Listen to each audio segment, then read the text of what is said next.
We interrupt whatever podcast you're listening to for this special edition Krypton Report with special guest Capes and Lunatics crossover. It is I, Tyler, the Superman of Blue, who's missing his sidekick, the Superman of Red, because he spent a long day fighting crime and saving people. So I had to bring in some backup.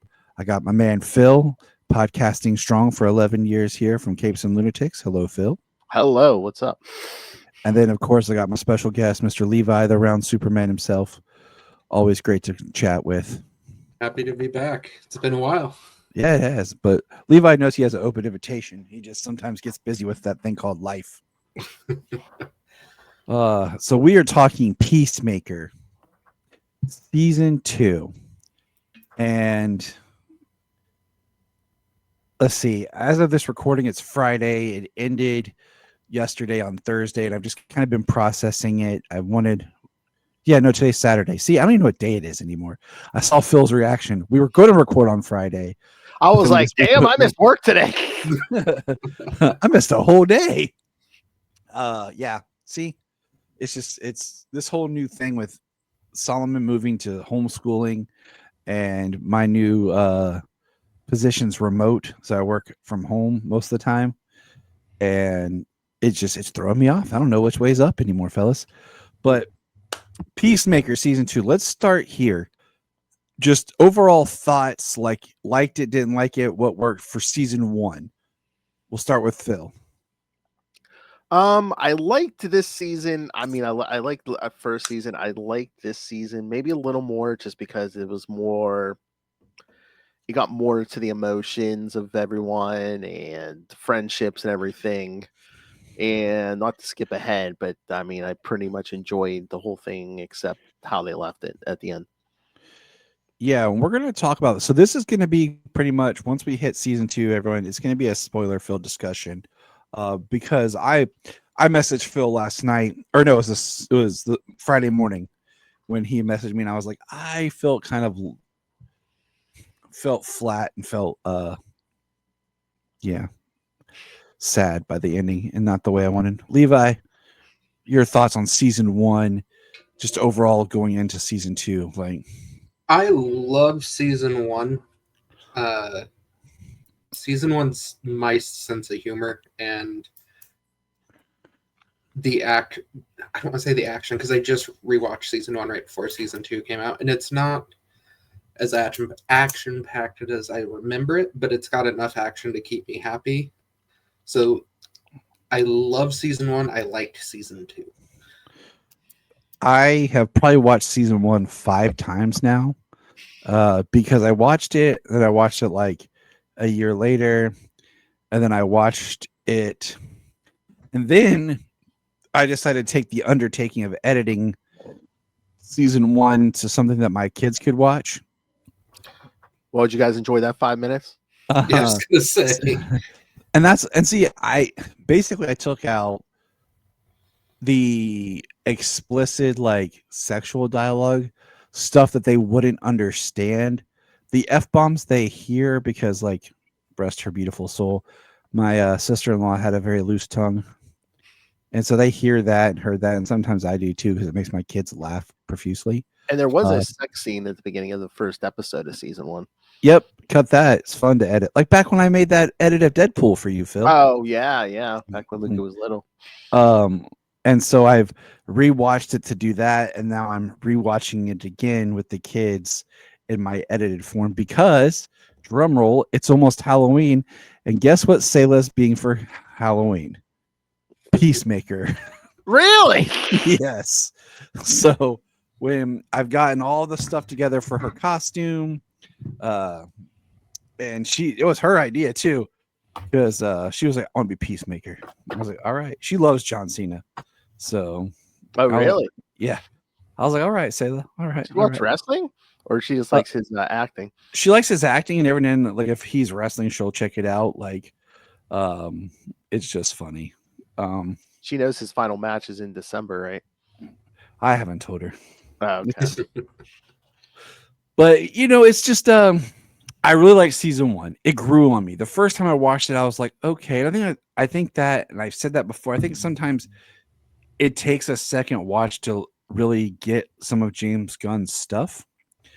I planned on rewatching this whole season now that it's over, just like kind of maybe like straight through over like a day or two. Because it really wouldn't be that long because these episodes were relatively short. There's only a couple of them that were like 40 minutes. The rest were in the late 30s. And so I was really excited about season 2, you know? And with it being the whole continuity thing is just kind of fun. But, you know, basically, like I said all along, everything in season 1 pretty much was canon, but the appearance of the Justice League. And I've listened to James Gunn do his podcast and talk about it. Then, of course, he did that thing where he changed that Justice League to the Justice Gang scene to kind of clear it up. And I was hoping that like they would just go ahead and edit it on the season 1. So if someone were to watch season 1, it would be the Justice Gang scene and not the Justice League scene. Just to make it smoother for people coming to it. I wondered if they were going to do that, but nope. My other thought is, you know, he this is following Superman, right? So this is like the next part of the DC universe. And like I even screenshot for James and Levi, it was an ad for HBO Max saying, if you like Superman, check out the next chapter of the DC universe. And I'm kind of like, I like Peacemaker, but it's not what I would really be promoting as a follow-up to Superman. Because it's not a family show. It's not accessible to everybody. Like it's kind of that outlier, you know, like, oh yeah. So like setting up major things in Peacemaker that's going to play out in the DC universe, I think is kind of weird when it comes to the fact that so much of it is, you know, stuff that the normal person's not going to want to see, and the humor is not there and might actually be appalled by it, you know, coming off Superman and being like, this is horrible. Like, or it's like, say you pay off the ending of season 2 in like the next Superman movie, you know, there's gonna be kids there who'll be like, who's that guy? You know, what's he doing here? You know, what's going on?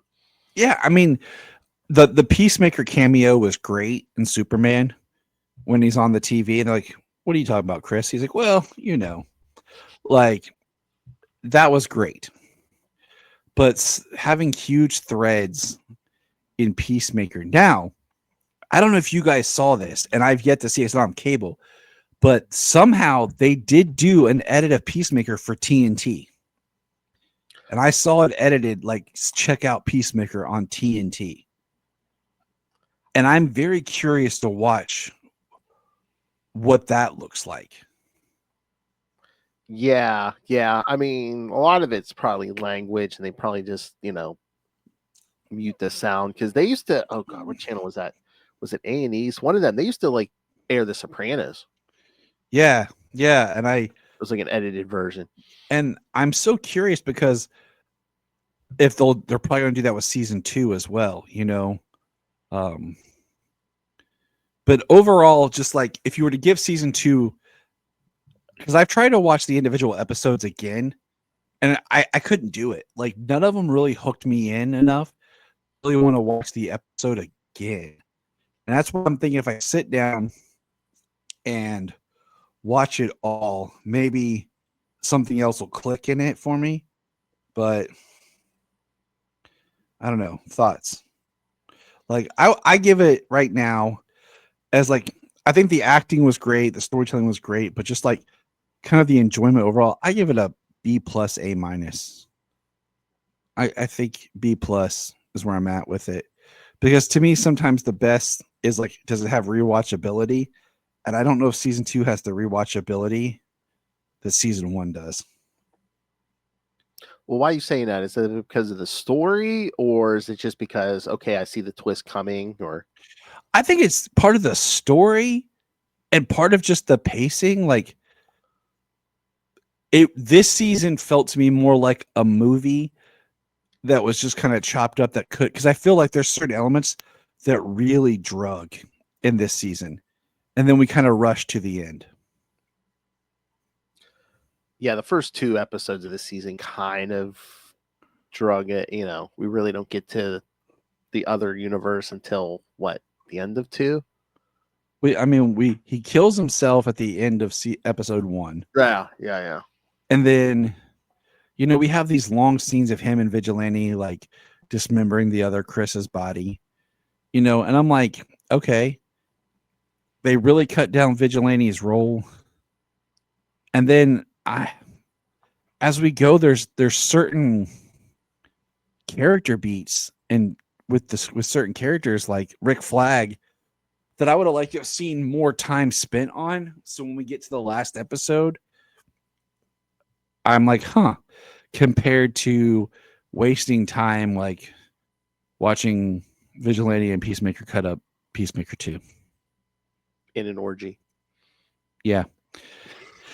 And that's the thing, is having that scene in the first episode is really like, holy crap.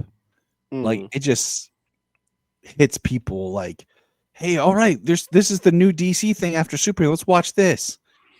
And then boom, James Cole's house on the weekend. Like, what are you gonna do?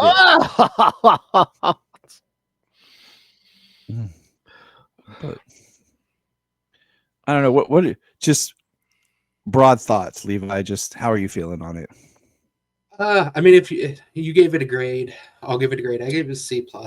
It's, to me, and I heard Gunn say this, season 1's about Peacemaker, season 2 is about Chris Smith, which is fine. And I enjoyed it. I think, like you, for me, it dragged a little bit. I think episodes 5 through the finale are much tighter and much more entertaining.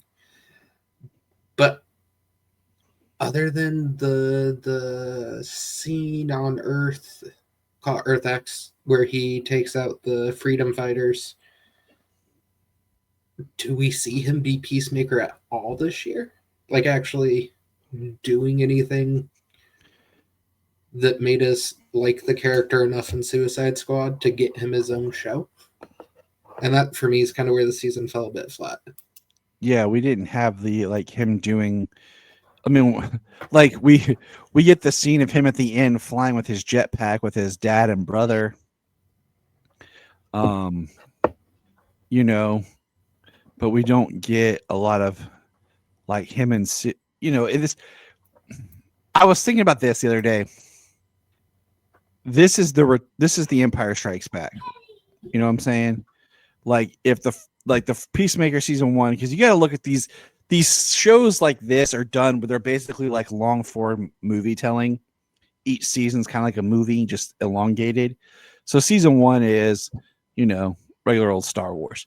It could have been one and done. Okay. And then this is your Empire Strikes Back. So where is our Return of the Jedi? I was gonna say that makes it even weirder, since they said, there's no plans for a season 3 and they're gonna pay all this stuff off elsewhere. And I feel like that's wrong, to pay off like a lot of this elsewhere and to not give Peacemaker a season 3, because you've really invested. I mean, James Gunn took these D-list, E-list characters. Like, I would call Peacemaker a D-list character, and then like Economos, Harcourt, Sasha Bordeaux, Judo Master, all E-list characters. And Vigilante, I guess, would be D-list. All these characters that are just there that nobody cares about. And he elevated them to like the forefront of DC, and not giving them a good solid third season just focused on them. It feels kind of wrong. I wonder if it's like a catch-20. It's like I don't know, like a red herring or something, where it's like, we're going to get another season of something, but it's not going to be called Peacemaker. Well, see, I got Checkmate series, right. Mm-hmm. That was another one of my thoughts. Was if it just evolves into like Peacemaker season 3 is actually Checkmate. So let's get into the show. Some of my favorite parts, was dealing with. I love the idea they brought in Rick Flag Sr. and made Joel Kinnaman Rick Flag Jr., that was great. I think that was, I love the episode where we see him dealing with stuff. And you know, we didn't get anything really clear cut from Creature Commandos. You know, that he talked about some cameos that were going to be in this season. And I was hoping that we'd get to see at least one person from Creature Commandos other than just Flag appear. Because like there is like the one comment about him being in the hospital for his back. But other than that, there's no other Creature Commando tie-ins. That always seems like a weird, like a tricky thing to tie stuff in where one's live action and one's animation. And it kind of bothered me but you kind of need that because that was his last time out where he was just working for Waller before he took over Argus.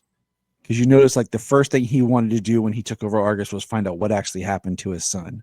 Mm-hmm. And I think because of how the season ends and the episode where he has Chris Smith in custody, I think I needed some more from Rick Flag to really see his downward spiral.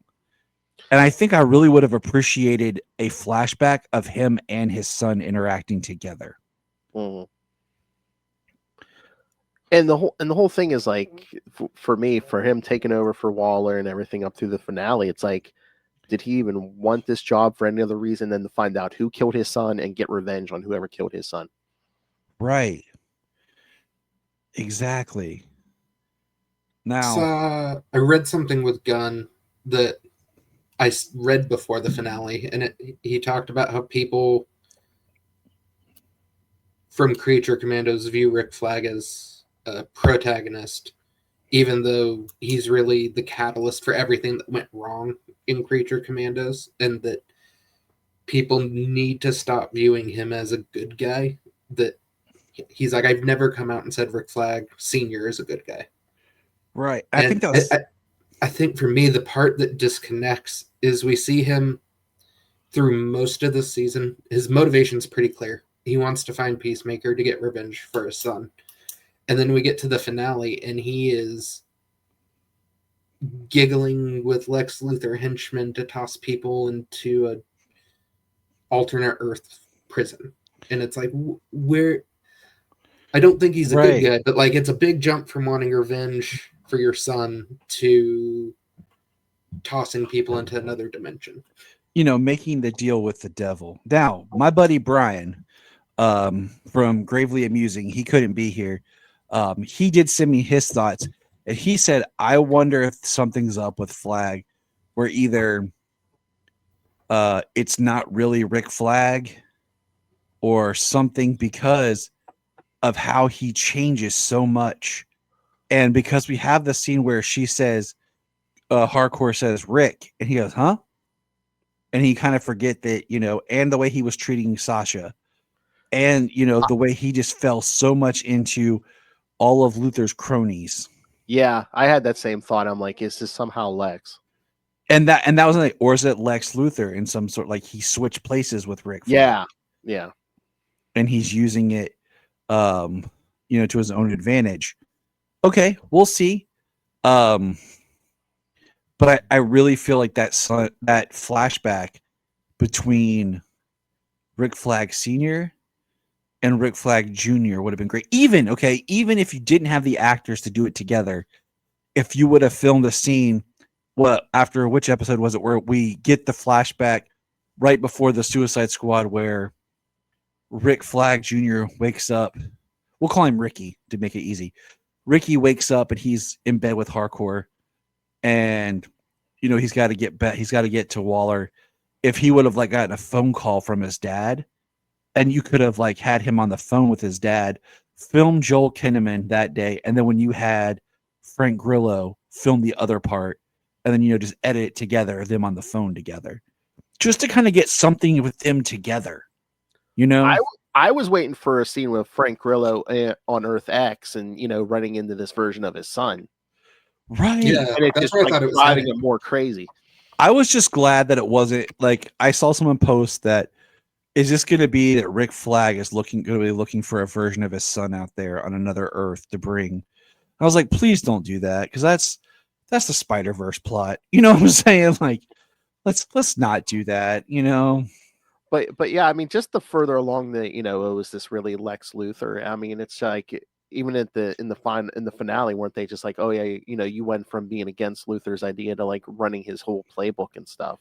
Exactly. The Secretary of Defense calls him out, like, this is Luthor. Instead of having a pocket dimension for a prison, he has an Earth to drop the people on. And can we please get a clear definition of what metahuman is?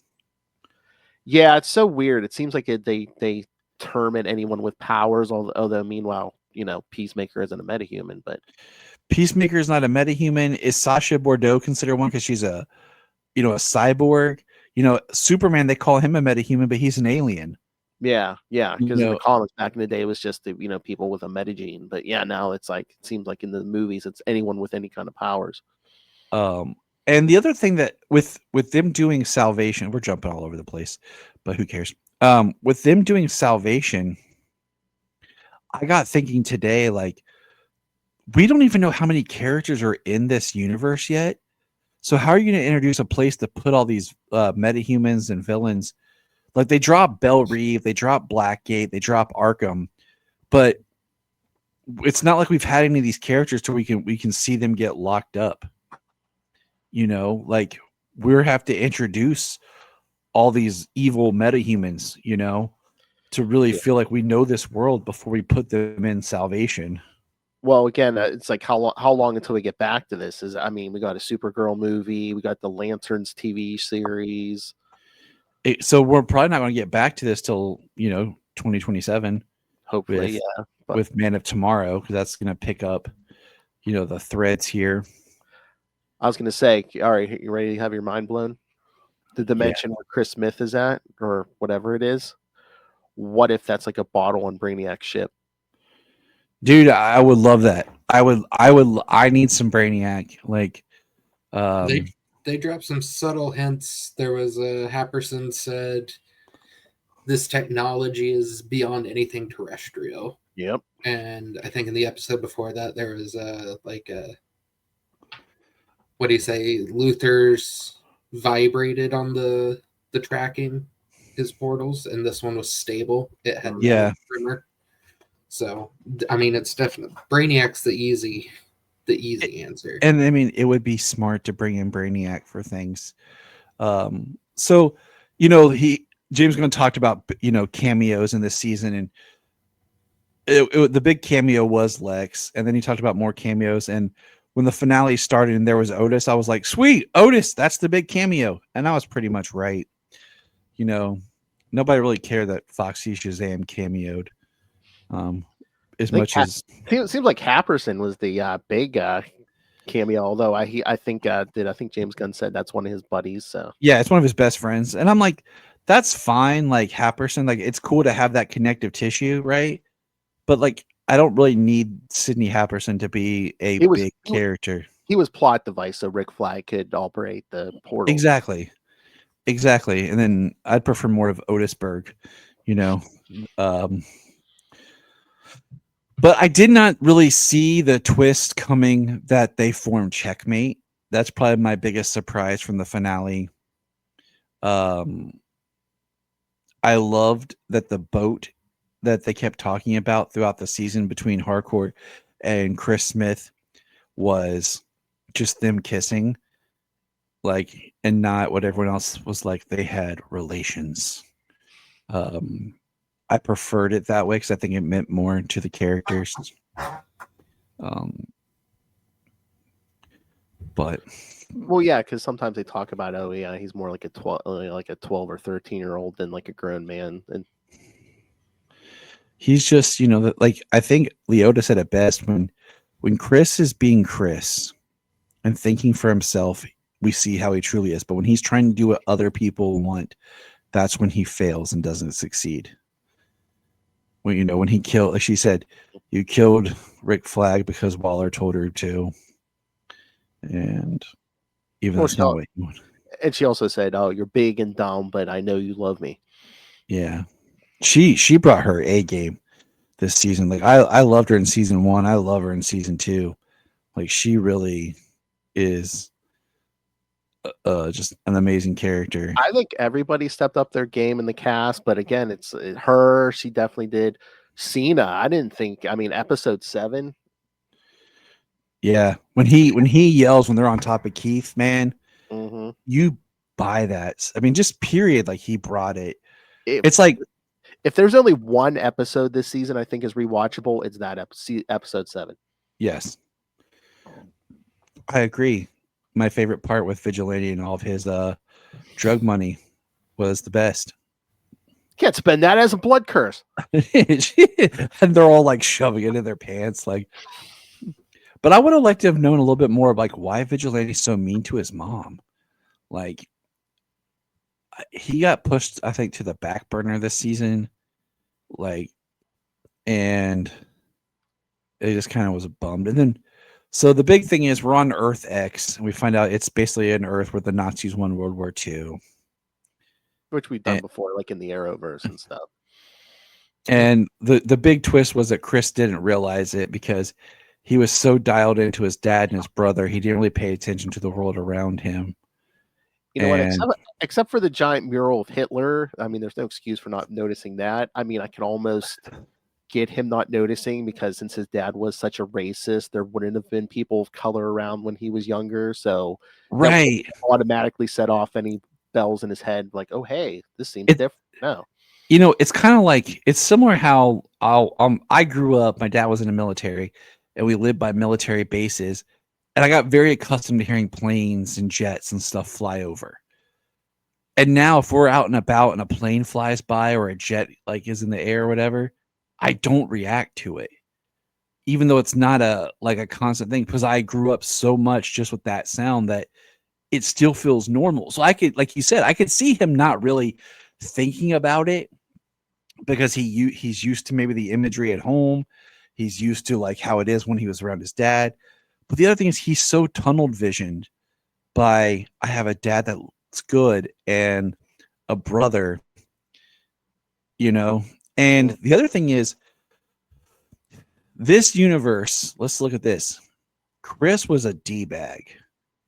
Earth 2 Chris was a D-bag. He might have been the worst one out of the whole family. I think he was. And I think Keith was the second worst one. Because I think Keith was more aligned with the Nazis than Augie. It's hard to tell just because once he finds out about his brother's death, yeah, he's just off the rails. But he's also the one that's like, a black. She got like one got out, you know, and like starts chasing it down. But I think the real interesting is, do you guys consider this Augie to be a good person or what? Like, I mean, even the way he said it, I think as circumstances allowed him to be. And again, we're on Nazi world, so I don't know how much leeway to give him. But I mean, him and the brother, I mean, they gunned down those cops when the Peacemaker and Hardcore were surrounded. Yeah, they had no problem with that because the cops are all Nazis and everything, which is interesting when you think about like Argus, like with Amelia working for Argus and stuff like that. Like it's probably even more, you know, Nazi based. Mm-hmm. But I think about like, you know, everything Augie was saying. Well, yeah, I think Hardcore called him out and he's like, oh, your system's perfect. He's like, I do what I can. I can't fix this world, but you know, I do the little things that I can do. I look at Augie not in so much good or bad. I look at him as more just he's a foil for the rest of the 11th Street kids because they're so critical of him not doing something to bring down the Nazis. And he's like, what are you guys doing? I'm sure your world's perfect and you right every little wrong. And there's Economos and Harcourt who were, you know, bureaucrats running the Suicide Squad. And I think that's what helps Lee take that next step of thinking of creating Checkmate. You know, of what to do, because I also think about like Augie, like if you look at it, like he also is so much more of like the you're looking at like the things that we go through in the world, like we as people, that's how we kind of are. Like we know there's a lot of bad injustice stuff and we do what we can, what's in front of us, but we're not all like suited up fighting the system. I was gonna say he can't fight the system, but he can kill giant kaijus. He doesn't agree with what's happening or what's around him, but he's surviving. I mean, what does that say about to us as the world that we live in? Don't have to answer it, but just you can think about it, I don't know if he's a good man, but I would say he's definitely a better man than Chris's actual father was. Oh yeah, totally. Yeah. And he even says like he met his other before in there. He said they seemed like there's something wrong with him. Yeah. And I think, other Augie would go into the Earth too, and he'd love it because it's everything he wants. Oh yeah, he's a giant racist. So yeah, that Earth would have been great. He would have loved it. But I think, Augie too is actually the voice of reason about the whole situation, of what happened. And like, he actually made a connection with Peacemaker. He was going to let them go. Yeah. And then that was this thing, was get them. We need to get them back to the portal once they're all here. They killed this Chris killed his son, and he was still willing to let them go. And he didn't even say anything negative to Leota. Like he wasn't against her or anything. Like, so that really showed like he was a different. Then of course Vigilante breaks in and knifes him, and then Keith goes crazy, and then they all start like stabbing him and attacking him until Chris screams, "Get off him!" And then I love that Harcourt was going to kill him so that he wouldn't come after Chris to protect Chris. Which, and there's some really great character moments and acting in this season, which I appreciate. But then there's some stuff besides kind of helping adjust to where the DC universe is, like in the first episodes where we see the Justice Gang. And I'm just going to throw this there for anyone over on Capes and Lunatics. My man Phil here just did an interview with the White Rabbit. The White Rabbit, yep. The moose, the camel toe herself. Oh God. But we see Green Lantern and Hawkgirl with Maxwell Lord at the beginning, and it's interesting because the season starts with Peacemaker thinking himself more of a hero and that he wants to be in the Justice Gang, and then it ends. Well, it doesn't end but like when we get to the end, he's ready to lock himself in prison because he knows that that's where he feels where he belongs. Just character growth from him. But we see the connective tissues to the DC universe, which I like. I like the continuity build. I like how it, really helps connect to the Suicide Squad and Superman. I would have liked a Superman cameo as far as just like maybe like him on TV or something, like when we're walking through the movie. Yeah, kind of like a reverse of the movie where, Peacemaker was on TV, but like there's like, a news report of people like, and Superman was spotted, blah, blah, blah, blah, blah. And then like Peacemaker just switches the TV off or something, just kind of like something like that, or, something like footage they could have shot real easily like that. It is interesting that the Justice Gang, Mr. Terrific wasn't there with them.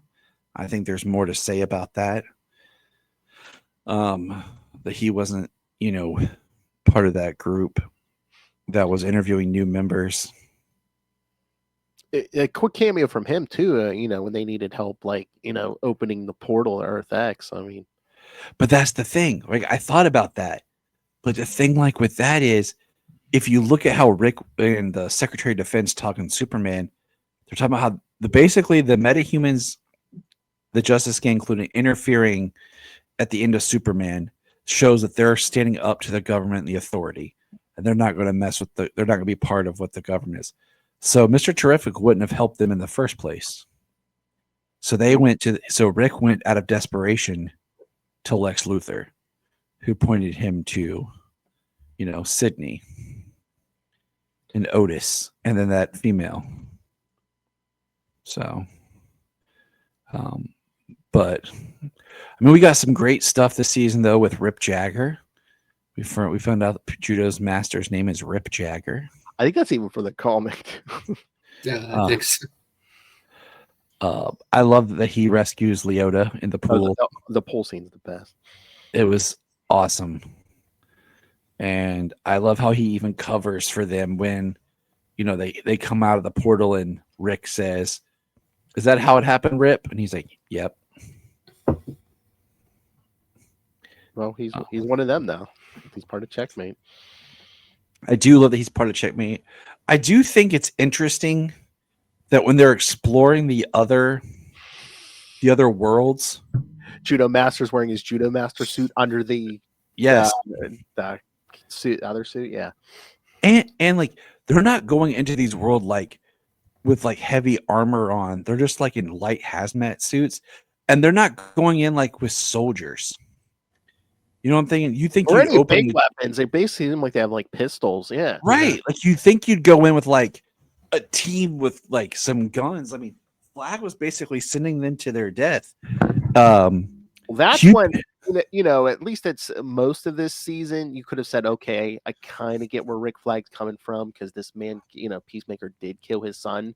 But once he stops caring about, oh yeah, people are dying as you're sending them through these portals, that's when, it's like, what, this. That's when.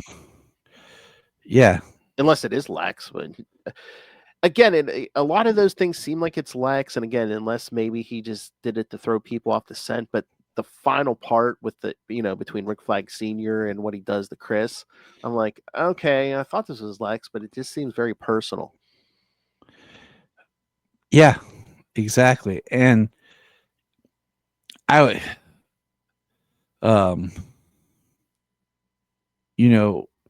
it just, I know we're jumping all over the place, but like it does seem personal. And the ending did, which confused me because I was like, okay, I can almost see this being like somehow, those last couple episodes, but then I was like, yeah, that ending seems very personal. But he feels like Lex would do it anyways because he has to convince people that he is Flag. Yes, yeah. But I just feel like he would do it and not be like, oh, this is for my son, you SOB and stuff. Mm-hmm. Tyler and I have talked before, and specifically Creature Commandos, that like sometimes Gunn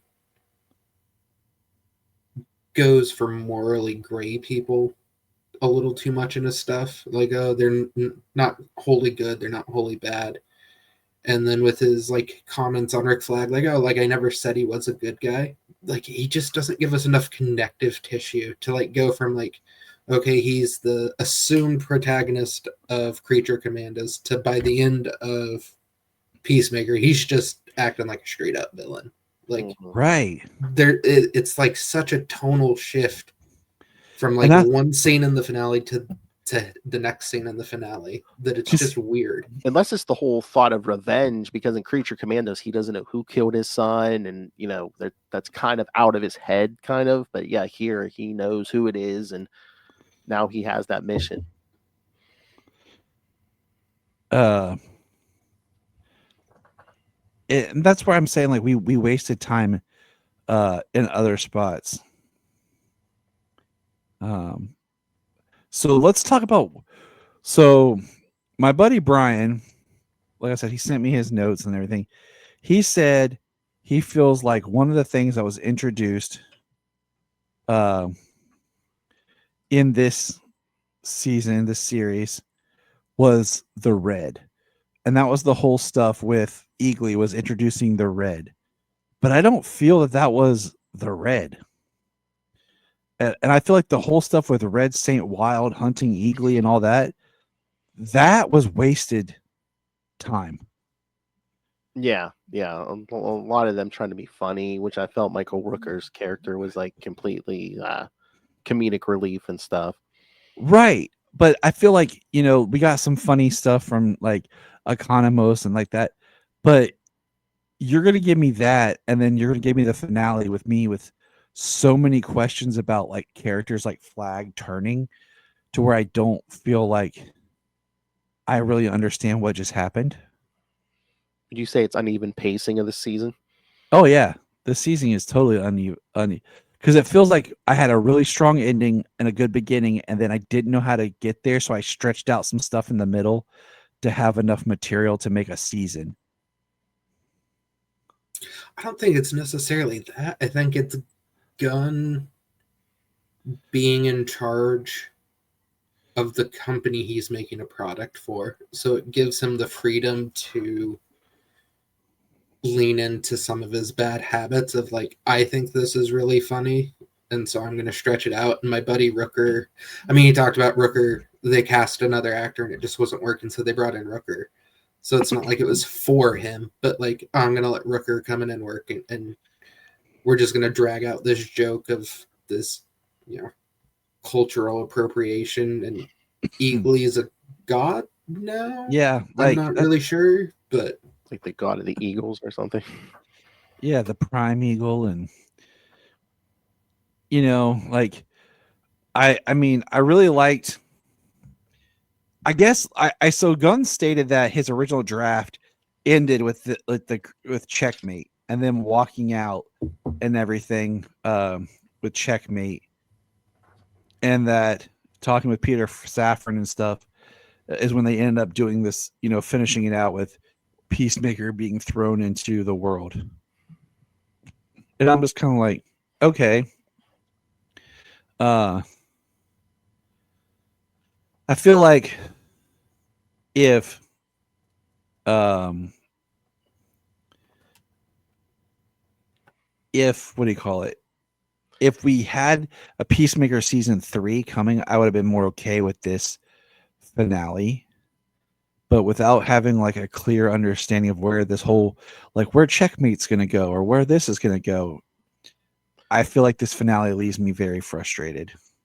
Well, yeah, because that's the thing. I mean, episode 7 was so good, and the people online have been saying, the reaction to the finale was just, it seems like James Gunn was more interested in setting up future plot lines than like tying up like a season.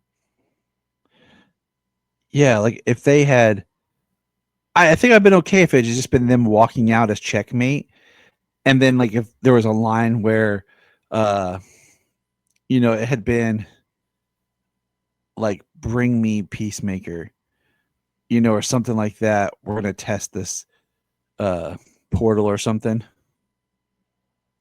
I think I would have been like, okay, but because that would have been like the cliffhanger of oh no, but then they do this and then nothing. Or it's like, stay tuned for wherever he's going to show up next. Peacemaker will return in, The movie or show or whatever, yeah. Which in itself is a bit jarring, because how are they going to make anything with the 11th Street Gang work in a Superman movie? Exactly. You might get cameos, but that's really it. You're going to get like, they might pop up or like there's going to be a reference to checkmate. But I really don't see. Unless they do their own show, which again, I wonder if they're doing that just because Cena will have very limited time on it. Maybe.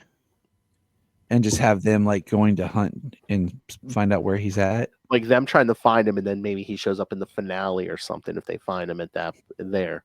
I mean, because Gunn said that the Waller show is on like hold right now because they haven't really got the scripts to make it work. And I wonder, like, you just bring Waller back in as part of like, she comes to help Leota, Yeah, like, just because 2 flags off the reservation, yeah, like, I think that is more probable, and so I don't know. The finale, like, I don't mind that it's very character driven, like with everybody. I've been okay with that. I just really hate that we don't really have an idea of what's happening next. it almost seems like such a ploy because it's like, well, we're probably going to tie this up, but you don't know where, so you have to watch everything we put out now. I mean, I'm already going to do that, but yeah, but I mean, some of the casual fans might be like, really? But I would have liked a better, more like contained series, and maybe I'll feel a bit different after I go back through and watch it all over again. I do like the continuity continuation. I do like, we have a better sense of when things happen. I do like that we saw character growth from Chris Smith.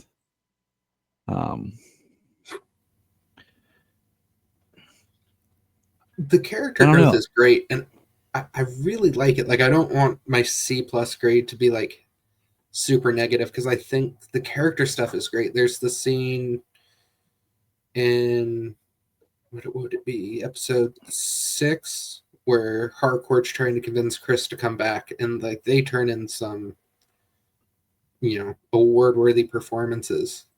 Yeah, me too. There are some great individual scenes in this. For me, it's just like, I don't even want to say like a montage of Vidge and Peacemaker like being themselves in the finale after they form Checkmate, or like just. It's such a, like, I think of other movies or shows like where the hero doesn't want to be a hero anymore. Spider-Man 2 or Deadpool 2, like at some point they are the hero again. And they realize that's what they need to be. And like we never get that. Like we just get him accepting that he, I would say, is worthy of love and being loved by his friends. And that's like the big, oh, he's back to being himself moment. Yeah. And I would have liked if he would have come out like in his own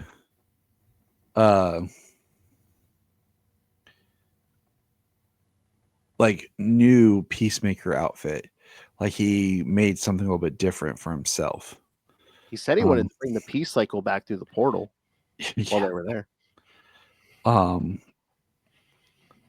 I just, something like you said, like where it really comes up.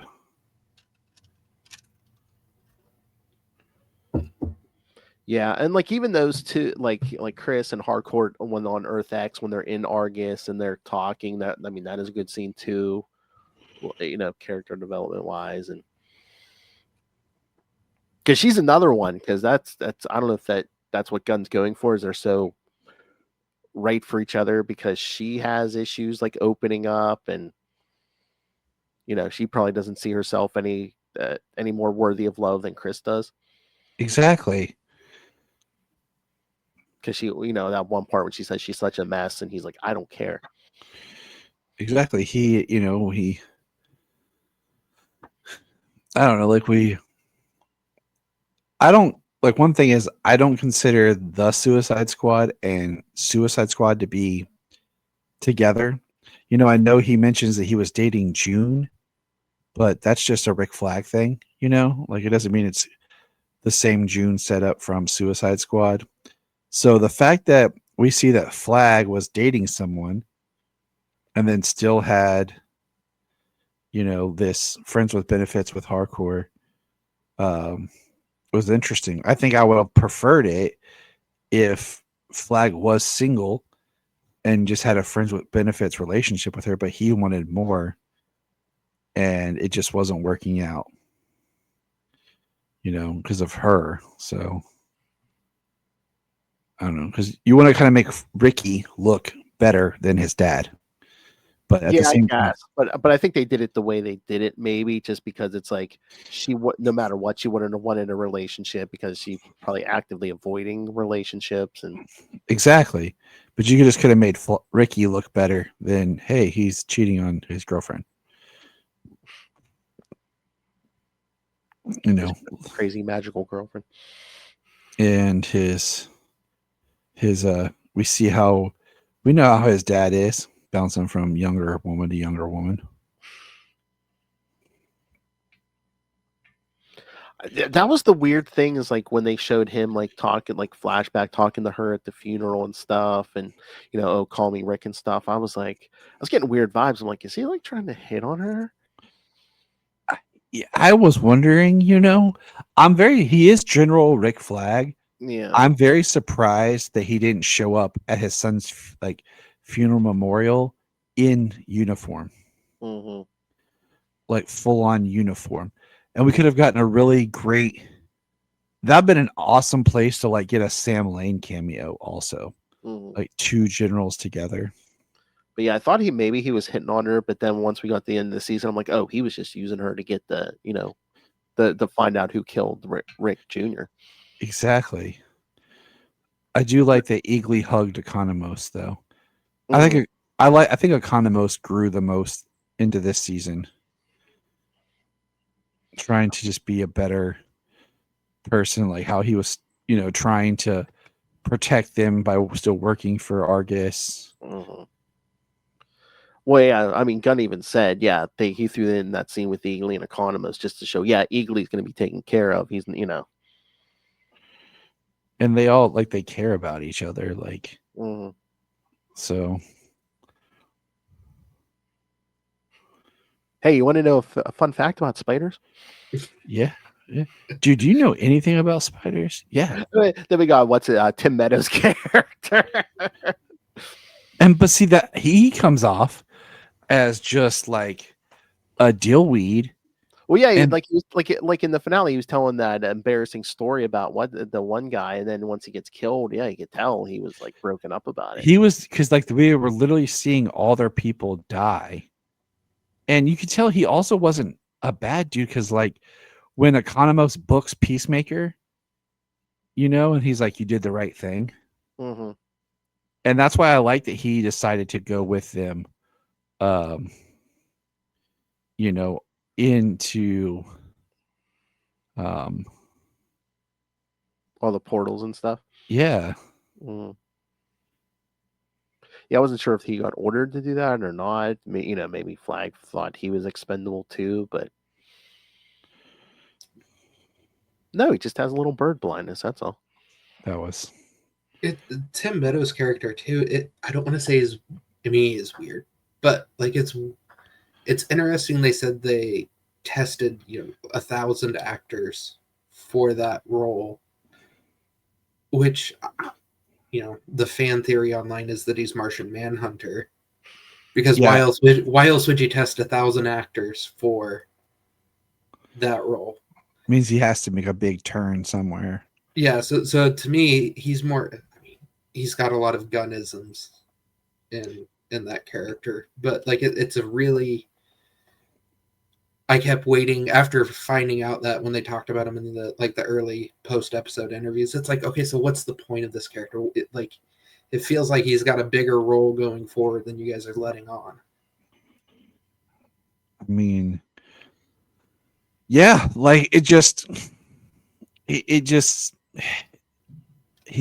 like at first just like something there, and you're like, okay, are we spinning our wheels with this character wasting time, or are we really doing something? I don't know. I'm gonna watch it again. At some point I'm just gonna kind of sit back, but I just feel like when it ended, I don't feel like I had the hype that like I had when the first season ended. And with Peacemaker being stranded and then not really getting a sense of where we'll see and what will happen to resolve this. And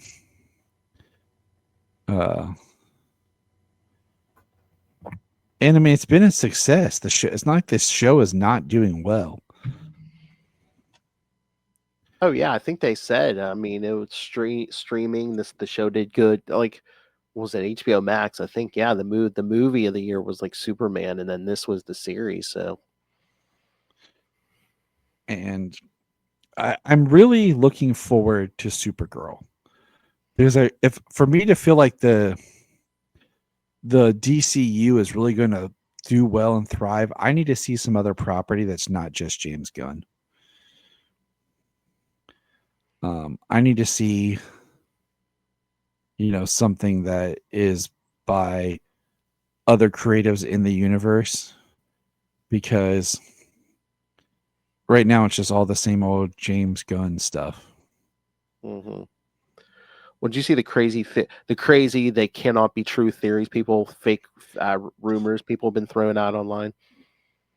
I don't which ones? Because there's Yeah, so You much. got to be more specific. Well, no, they're false just because they're like, oh, hey, Rooker's has been cast to play Damian Wayne. Oh yeah, yeah. I saw one. It was like Sean Gunn's gonna be Wonder Woman. Yeah. Although I do like Gunn did confirm that Sean Gunn's going to be like the Justice League International Max Lord and not, hey, shoot Blue Beetle in the head, Max Lord.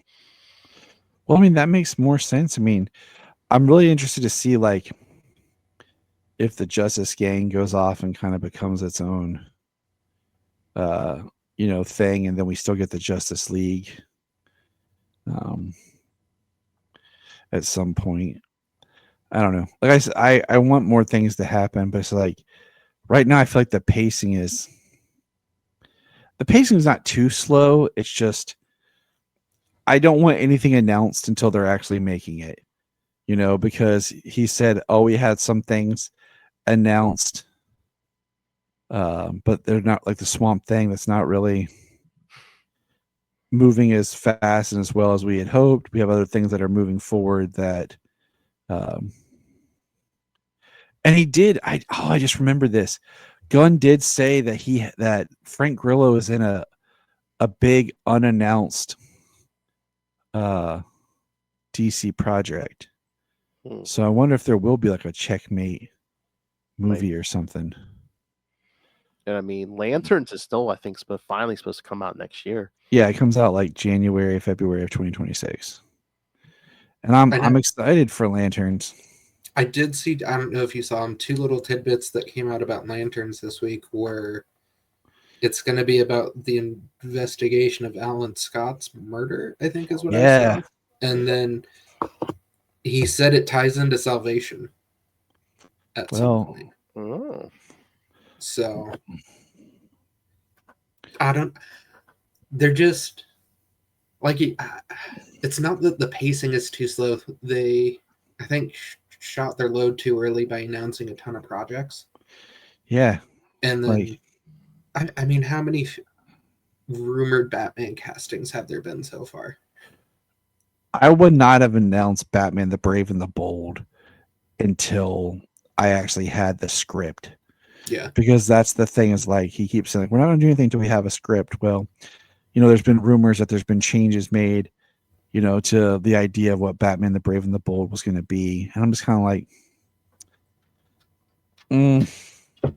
okay. Not only that, you can't say you're like suddenly fast tracking Wonder Woman and then like we're not going to cast her until we have a script and a director. And it's like, okay, but you just told us like this is fast tracked and happening as soon as possible, and you expect the DC fans to sit here and not be like, who's going to play the role, right? Or not even acknowledge like, oh yes, like we've started light searching or casting the net, whatever industry term they want to throw out. I would rather them just cast her and she appears in something and surprises all of us.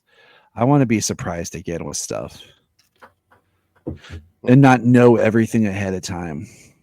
But yeah, I think the problem is the pacing, is like everything that he announced. The Authority movie is not, like he said, is not working out like they thought. Like they're kind of pulling back on that. They're probably worried about Authority just because it's like, the mainstream audience, anyone who hasn't read a comic, are they going to be confused? Are they going to be like, who are these people? Well, my thing is with the Authority is just do a storyline with the Authority, but kind of blend it with like the Elite. Kind of make the Authority kind of like the Elite and do a kind of a blend of the Authority and everything, and do that type of a story for a third Superman movie. Kind of a whatever happened to Truth and Justice. Yeah, but if you're going to do that, I feel like you have to build up the Justice League first before you're like, oh, these are the harder versions. Yeah, you do. And that's the thing go ahead, Levi. I was going to say, I think that goes back to like what we talked about when we did our Superman big review is like we get dropped into this universe and we're told Batman exists, Wonder Woman's here, we've got the Lanterns running around, but we aren't seeing them. So like there's just this big like, what is going on here? Like at least with Iron Man or even Man of Steel, like okay, this is an Iron Man movie, and then at the end of it you find out there's a bigger universe. Or Man of Steel kind of lays the ground. If you want to go that direction, you could go that direction. Like this, we're just launched in. Metahumans have been a thing for 300 years, and you're gonna see 4 of them for the next 3 years. Yeah. You know, I mean, how easy is it, like I said, to have like little cameos of something on TV, you know, when you're like listening to the news in the background of like on the show of just like teasing things. Also, do you think they're playing it cautious though, where it's like, yeah, let's not drop in like a ton of Easter eggs for characters we haven't introduced yet, because then if something happens 2, 3, 4 years down the line, people are gonna be like, well, that doesn't make sense because you said something here, but then the exactly this direction. And that's why, like, if you listen to James Gunn's podcast where he did like all of season 1 of Peacemaker about what's canon, what's not canon and stuff, even some of the stuff he hasn't quite figured out yet. So it still tells you like they're still working on it, and you just got to kind of roll with it. But I mean, that's the danger jumping into something. Thought we're already 3 years into this thing, where it's like, well, okay, well, who's shown up already? Who hasn't shown up already? right, exactly. Especially like some of the name drops that happen, and then the people that we see, like, because technically, you already have Michael Rooker's already played 2 characters, Sean Gunn's already played 2 characters, Nathan Fillion's played 2 characters, TDK, and then Green Lantern. We have Maxwell Lord and what do you call it? Calendar Man. I also think that there could have been some fun things that have happened when they opened the doors to the other Earths. We could have got something. Some Easter egg or something. Some Easter egg about the multiverse, but I guess they just really didn't want to hit with the multiverse. Or again, it's just it's like, is this the right time to introduce stuff? Or I get. So I don't know. I enjoyed it, but it just I just can't wait till we see Peacemaker again. He's got the big beard and the ripped up Foxy Shazam shirt. Yeah. He's got and I was like, the sound in the world, I was like, is this gonna be like a Dinosaur Island or some type world? Yeah, or just like some kind of alien monsters or something. Well, I saw one person talking. There's a version of Salvation where it's the training planet for the new gods. It's like, is this a really weird backdoor way to like bring in Orion as kind of like the gateway to something like that? I think whatever it's gonna be, like it pans out to be, is gonna be it's nothing as straightforward like the comics. It's all taking the comics and remixing it and being inspired by ideas. So nothing's ever going to be like, oh, this is exactly how it is in the comics. When it comes to some of these bigger ideas, especially the characters and stuff like Peacemaker that aren't top tier characters that we know. Like Superman, you can only do so much little changes to that world without it really, falling apart for you. Any other thoughts on Peacemaker? I mean, we could probably go for longer, but I think we kind of hit some of the bigger strokes. Yeah, I think we got it. I mean, I liked Peacemaker.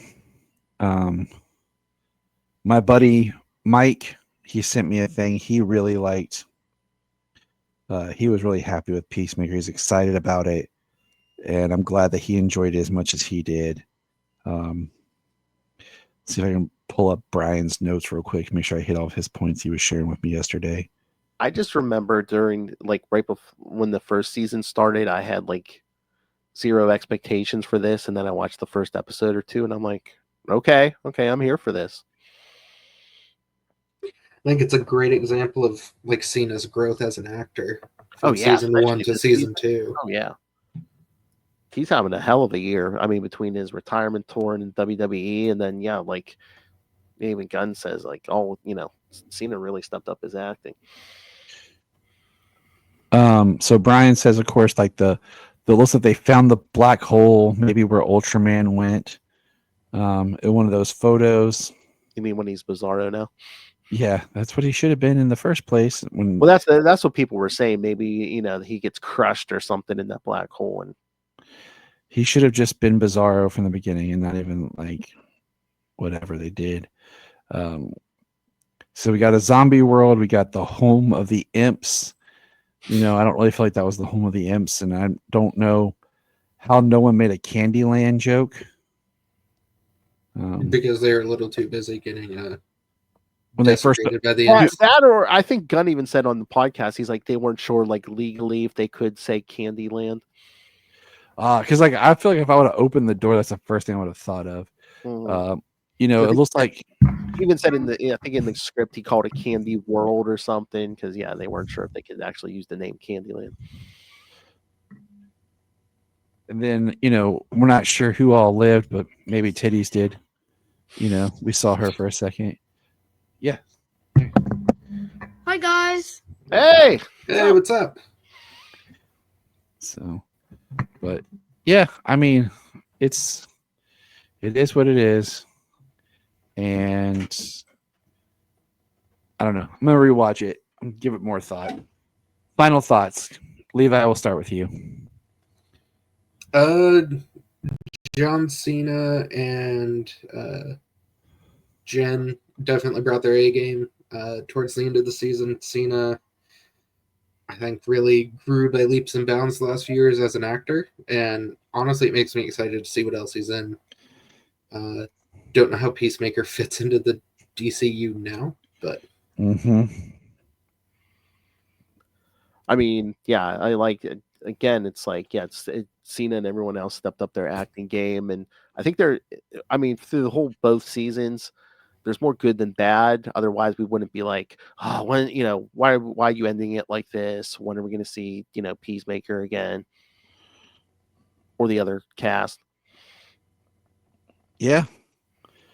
But I really want to see where they go with Checkmate, and I really want to see more of these characters. I don't want to have to wait 3 years. Yeah. A lot happened in between those years from season 1 to season 2. And like we said, it's like making a movie. You wait 2 to 3 years between movies, and then you get your next movie. And that's kind of what these streaming series are basically doing. And it's not TV. Because it was how many years between season 1 and season 2? 3. 3, yeah.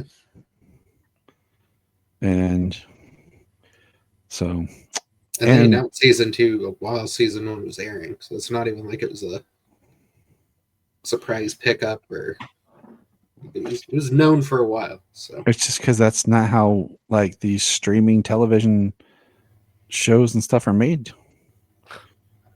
But Phil, where can people check you out and find you online?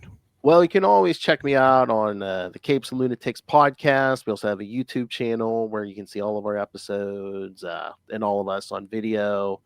We have a Patreon where you can get exclusive uncensored episodes. And Tyler was nice enough to point out, yes, I did talk to Bray Noel just recently on a recent episode, the White Rabbit from the first episode this season, and she's a very nice person. And that's the first Batman villain other than Clayface that we got in the DC universe. Mm-hmm. And she's down for more, so if they want to use, they use that character. All right, Levi, final words to the audience today. Don't let us being a little down on this season of Peacemaker deter you. It still was a great ride, and like Phil said, our disappointment is more an indication of how much we enjoyed it, I think, overall. And we're left wanting more, just not in the way we probably wanted to be. Just the uncertainty. Yeah. Yeah. And I think, if it hadn't been that this season was, the first season, Gunn was smart when he made it. It was very secluded. It was very its own thing to itself. This season is very much tied to the DC universe. If it had not been now part of the DC universe, maybe it would have been different because it would have been a little bit more smaller as far as some of the beats and things. But I wonder if there were some of the notes from like higher ups that tie it in more, because I think Gunn even said, Earth X Keith was supposed to get killed at the end of episode 7, and they might have ended it on the walking on a checkmate originally. So yeah, I think they should have killed Earth's Keith. I thought, for the longest time, I thought it was going to be Vigilante was going to end up killing Keith, protecting Leota, protecting Ads, because from Keith as he was trying to kill her. So I guarantee you, that version of Keith is going to show up again somewhere. Why keep him alive if you're not going to use him again? Right. It's just one of those threads. Yeah. So, let's get out of here, guys. You guys have a good night. Thanks for being here. And remember,